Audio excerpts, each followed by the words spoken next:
binoto namin ang presidente dahil po sa pangangampanya ng vice presidente.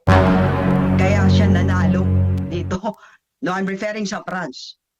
And doon sa mga kami ay kahit anong tira kay Sara, yun ay propaganda lamang. At kaming tunay na nakakaalam, tunay na supporter, hindi naniniwala. 100%. 100% po yan. Ayan po, OFW leader sa Europa.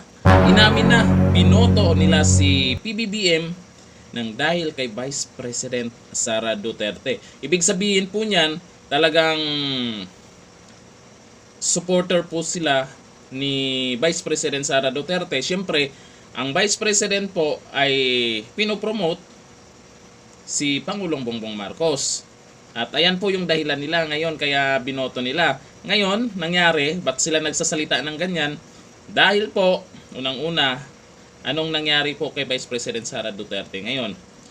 Pinagtulungan, sinisiraan, pero hindi pinagtanggol ng Pangulo. Bakit pagtanggol siya ng Pangulo? Sino ba yung kaalitan niya? Pinsan ng Pangulo.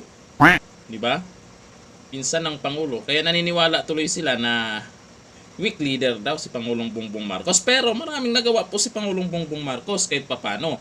Mayroon lang pong mga hindi sila nagustuhan. Kasi bilang leader po, kung yung mga nasasakupan o yung mga kasama mo sa unit team ay merong samaan ng loob, dapat talaga may gagawin ka. Kung tahimik ka lang, hinayaan mo lang, totoong weak leader ka. Pero maaga pa masyado, marami pa naman, malay nyo po, ay kinausap na po yan sila ni Pangulong Bongbong Marcos. Ngayon lang kasi marami po ang sumama ang loob. Pero sana, hindi mawala ang unit team. Kasi yan lang po ang pag-asa po ng Pilipinas na umunlad ang magkasama, magkasundo, magtulungan ang presidente at ang vice-presidente.